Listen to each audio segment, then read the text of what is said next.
Mes chers amis, bienvenue dans un nouvel épisode de mon thé et des cendres. Nous sommes au mois de décembre et j'ai pensé que pour célébrer ce mois, nous allions faire une vidéo sur le thème de la Guadeloupe. Pourquoi? Parce que ça n'a rien à voir. Aujourd'hui, nous allons déguster un tabac que j'ai acheté en 2015. Il s'agit du Macleland Virginia Perique en flake. Et ce tabac est appelé le numéro 2015, je pense parce qu'il est de cette année, et il n'est plus fabriqué aujourd'hui. Donc c'est la première ouverture de ce pot depuis 2015. Je devrais avoir une certaine explosion de saveur au nez. Oui, en effet, oui. On a l'impression que c'est très vinaigré. C'est très vinaigré.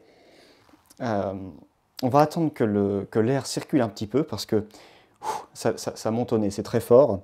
Donc il s'agit de flakes, mais alors pour du Virginia Perique, nous avons ici des flakes qui sont très, très noirs, très sombres.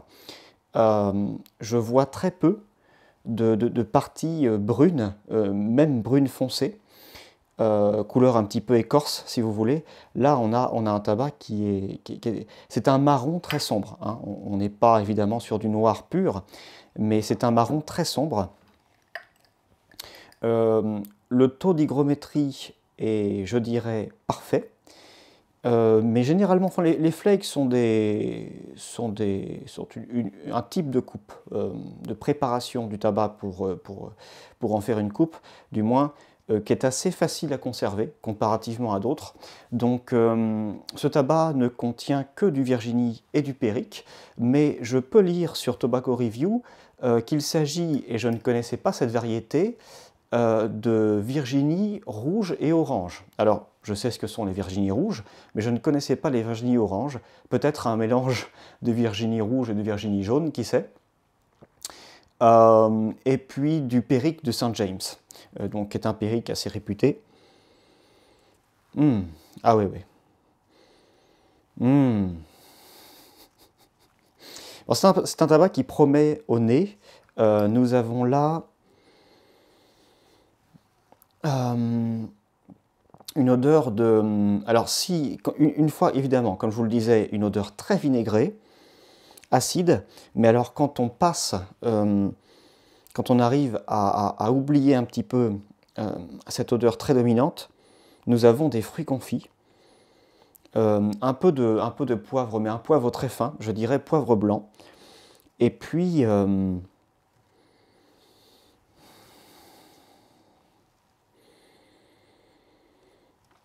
beaucoup d'épices. Beaucoup d'épices, mais alors quelque chose de... C'est pas du tout évident. Les épices, il va falloir aller les chercher, hein, au nez. C'est comme une caresse, très intéressant. J'ai des odeurs qui sont un peu plus grossières quand je mets mon nez dans le pot parce que l'air est vieux, hein, l'oxygène n'a pas été renouvelé depuis longtemps, justement pour permettre cette fermentation et ce vieillissement du tabac. Donc je préfère sentir des flakes. J'aimerais trouver je ne suis pas un fan d'anglicisme, j'aimerais trouver une traduction en français. On peut appeler ça des pavés ou des briques de tabac, du tabac compacté, compressé. Il y a une petite touche sucrée, je dirais, c'est pas très original, mais sur la vanille. Il ne faut pas chercher à être original. Et on a quelque chose qui est très proche de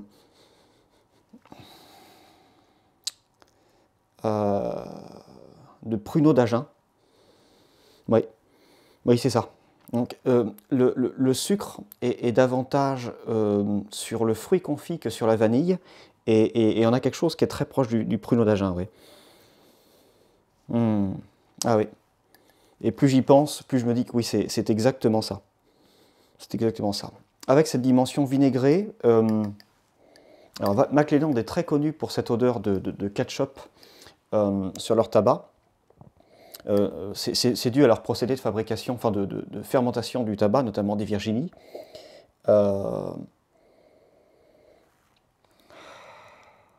Et j'avoue que je suis très habitué à cette odeur, donc J'ai l'impression que c'est moins marqué sur ce mélange précis là, hein. C'est moins marqué. Je suis surpris, en tout cas au nez, d'avoir si peu de sucre parce que généralement, donc c'est surtout c'est l'avantage de vieillir surtout des mélanges contenant du périque ou des mélanges un peu de caractère un petit peu fort, c'est que plus le temps va passer, s'il s'agit d'un tabac de garde évidemment, plus on va adoucir les saveurs, les arrondir et obtenir du sucre. Une sorte de dimension suave qui va nous aider à évidemment affiner le tabac, le mélange. Oui, on a quand même... j'aime bien sentir un certain temps mon tabac, parce que ça me permet de m'habituer, d'adapter mon nez à la dimension, la palette odorante. Et là, en l'occurrence, je commence à sentir de la tomate. Donc en effet, on a ce ketchup. Imaginez un ketchup ou une sauce tomate très vinaigrée. Très vinaigrée. C'est ce qu'on a. Voilà. Donc, sans plus tarder, c'est bien beau tout ça, mais il y a un moment où faut passer à la partie de plaisir, faut fumer un petit peu. Donc on va pas laisser le pot devant, je vais vous montrer un petit peu. Bon, il n'y a pas de règle pour bourrer une pipe avec des flakes. Chacun fait ce qu'il veut. Il y a des personnes qui vont mettre des flakes entiers ou un petit peu roulés dans leur pipe. Des personnes qui vont couper le flake en toutes petites coupes assez fines. Vous pouvez le couper à la main avec un couteau pour être plus précis. Vous faites absolument ce que vous voulez tant que votre tirage est bon et tant que vous permettez à la pipe d'avoir une combustion qui vous permet de ne pas forcément avoir à rallumer votre pipe sans arrêt. Voilà. C'est un tabac aussi, enfin c'est une coupe, pardon, qu'on peut tasser davantage. Il faut justement, alors contrairement à ce qu'on pourrait croire instinctivement, plus la coupe est fine, et plus il va falloir faire attention à son tassage, être délicat, parce que en vue du fait que le tabac est plus fin, il va se serrer, chaque coupe va se serrer davantage avec les autres, chaque morceau, pardon. Avec les flakes, on va forcément avoir un petit peu d'air, et donc on peut se permettre de le tasser un petit peu plus. C'est une coupe qui est difficile à allumer, mais une fois qu'on a un léger tapis de cendre sur le dessus du fourneau, on est parti pour longtemps. Donc c'est l'avantage, si c'est bien bourré, encore une fois, on a une très bonne combustion du tabac, généralement. Il faut aussi que le taux d'hygrométrie soit correct, évidemment. Généralement un tirage assez agréable, et puis on préserve, en vue du fait que le tabac est compacté, on a une fermentation et on préserve davantage de saveurs qui vont exploser lors de la combustion. Donc c'est ce qui est intéressant avec les flakes. Voilà, donc refermons un petit peu ce pot. J'aurais pu en mettre un petit peu plus. Allez, soyons fous, j'aurais pu en mettre un petit peu plus. Parce que j'ai l'impression, je sens qu'il ne va pas trop gonfler à l'allumage. Ceci étant, je peux très bien me faire avoir. Voilà.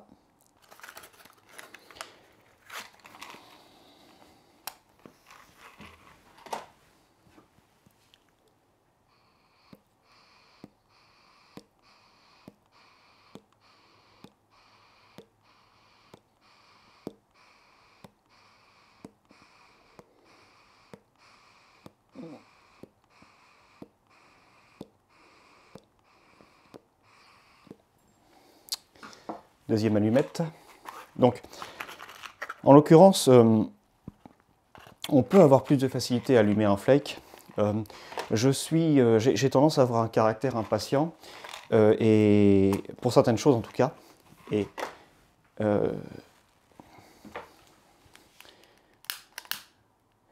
j'ai été fainéant, je n'ai pas voulu couper trop fin mon tabac.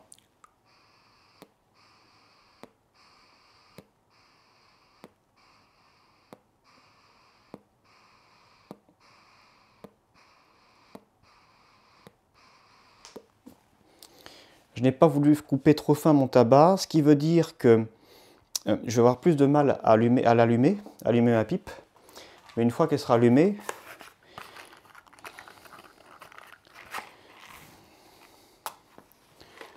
on va être parti pour un bon moment.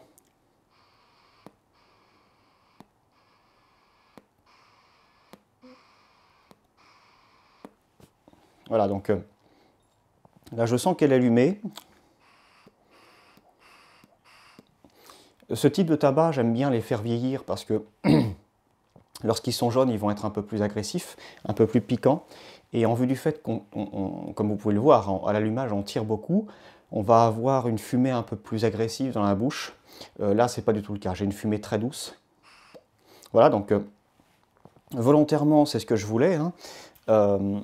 La pipe s'est éteinte, c'est pas grave, parce que tout ce que je voulais faire, là, le but de ce premier allumage, c'était juste d'avoir un léger tapis de cendre sur le dessus du fourneau, tout simplement pour créer une sorte d'habitat. Hein, vous créez des fondations pour le reste de votre fumage. Maintenant que la chose est faite, on va rallumer, cette fois, sérieusement.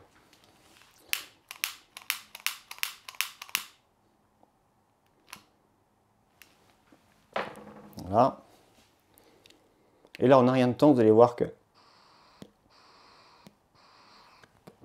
Voilà.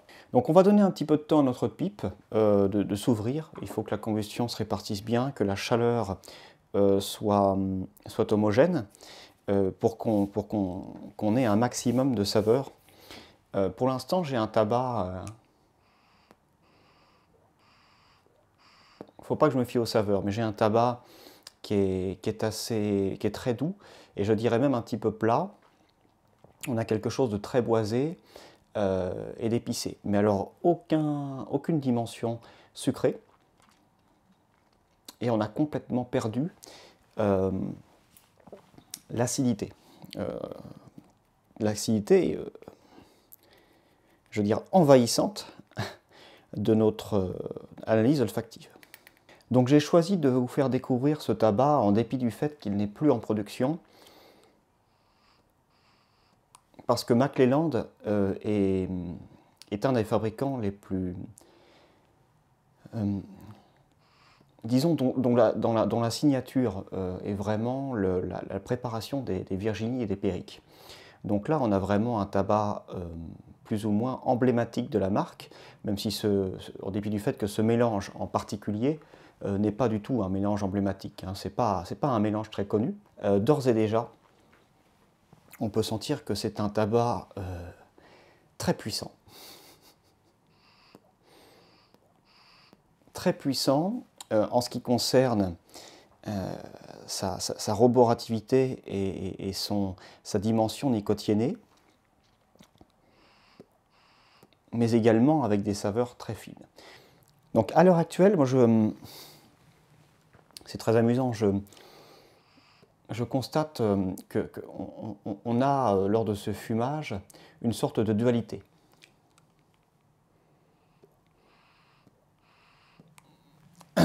Ce tabac a deux faces. Il a une face sombre. Dès le départ, on a des saveurs sur un boisé sombre, hein, des sous-bois, sombre et terreux, mais sans aucune agressivité. Tout se passe très en douceur. Donc des arômes très riches, roboratifs.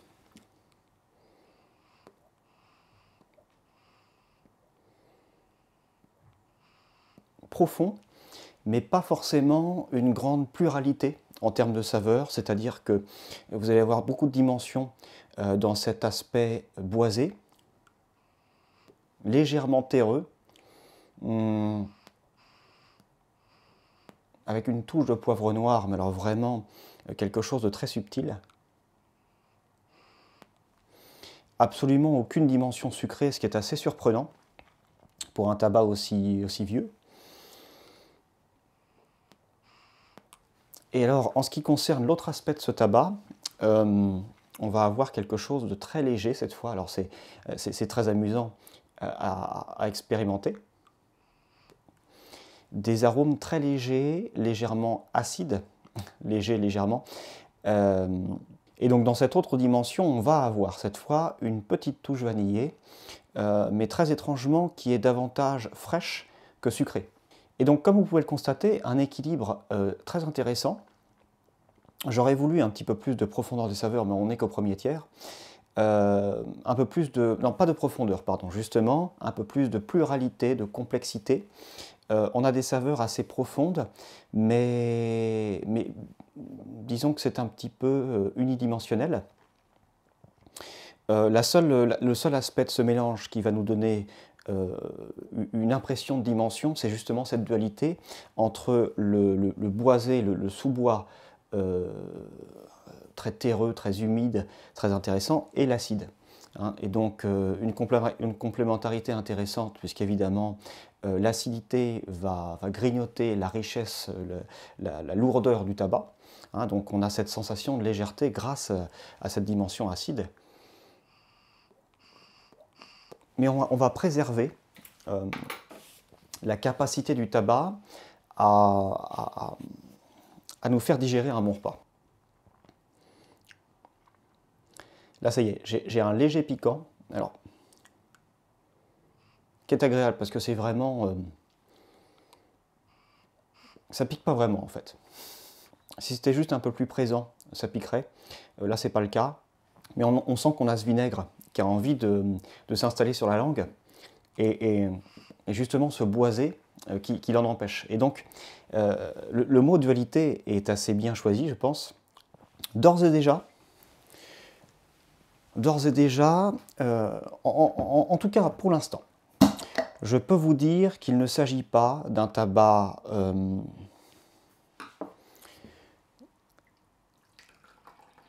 de dégustation.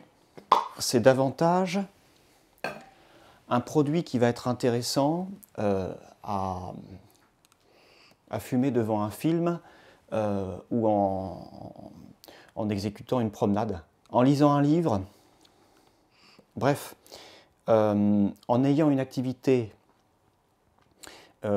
qui ne nécessite pas une concentration énorme sur le tabac. Parce que si vous avez envie de vous poser et d'analyser un tabac, celui-ci va vous ennuyer. En termes de bol, je pense que je suis en train de finir à peu près mon premier tiers. En termes d'évolution du tabac, je pense que je suis en train d'entrer dans le deuxième tiers, puisqu'on a une légère évolution. Donc je vais peut-être parler un petit peu vite, hein, on va voir ce que ça donne plus tard.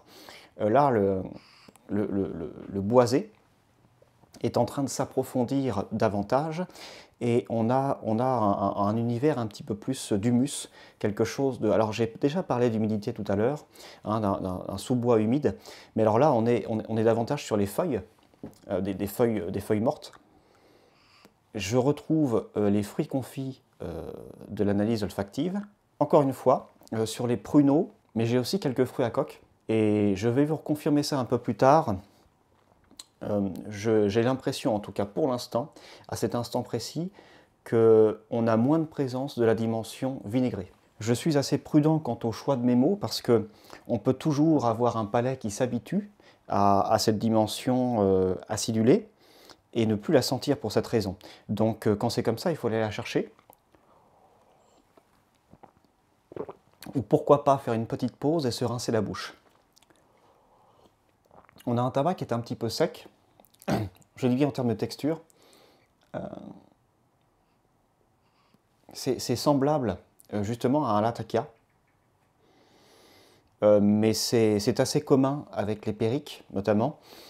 C'est un tabac qui va sécher un petit peu la bouche et piquer un petit peu la langue. Donc là, en l'occurrence, on n'a pas le piquant, ou du moins il est très très très léger, mais on va avoir cette sensation un petit peu de palais et de langue un peu râpeuse, ce qui est très bien, encore une fois, après un bon repas, parce que ça vous incite à boire. Donc ce mélange, je ne le connaissais pas, c'est la première fois que je le fume.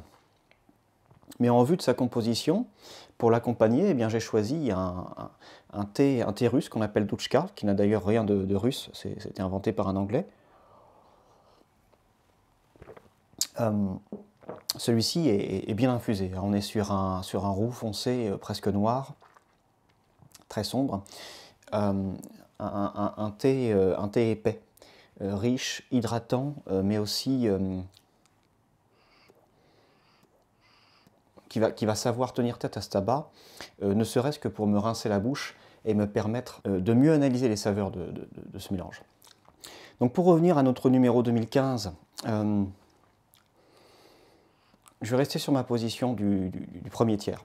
C'est un tabac qui est assez agréable, riche, qui va vous réchauffer, vraiment vous permettre de vous accompagner lors de la digestion d'un bon repas.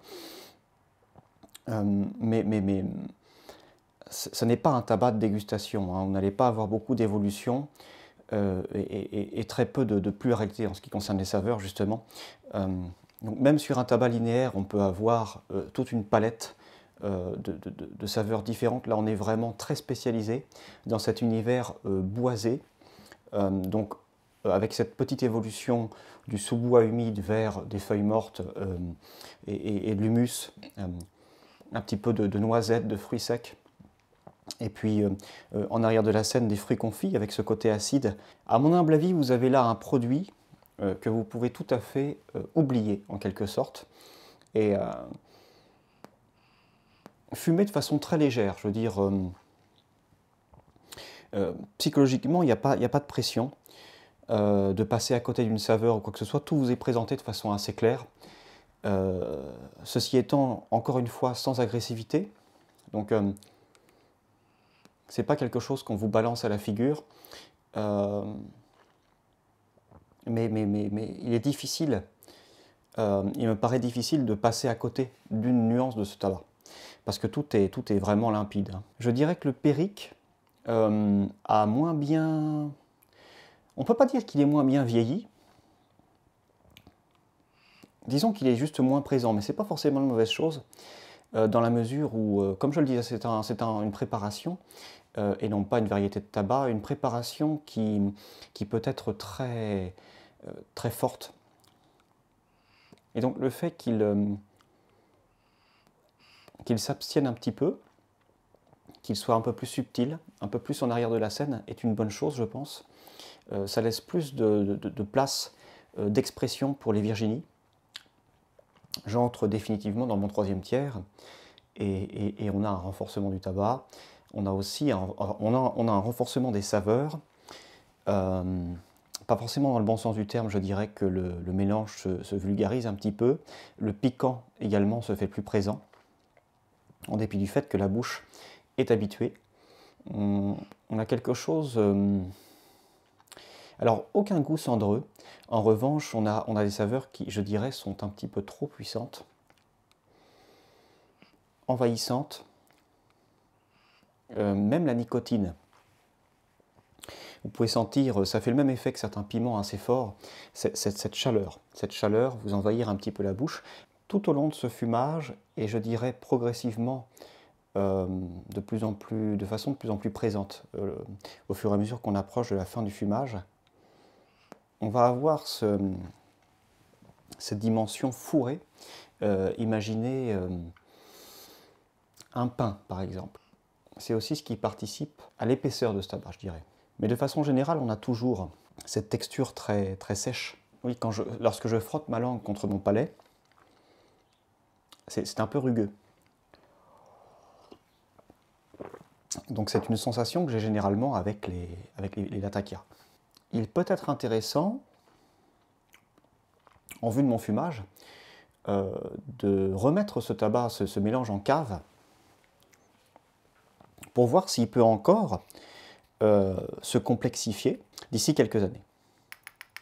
Une autre possibilité serait, vous pouvez très bien faire vos propres mélanges, serait d'acheter des orientaux en vrac, ou un mélange contenant des orientaux, et de les ajouter à ce mélange. Pour ce qui est du choix de notre pipe, je pense que j'ai bien fait de ne pas choisir une pipe à Virginia.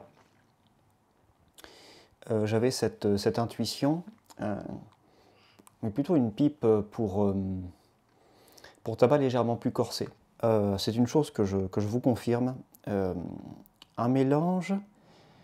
de ces mélanges qui est intéressant lorsqu'on est occupé.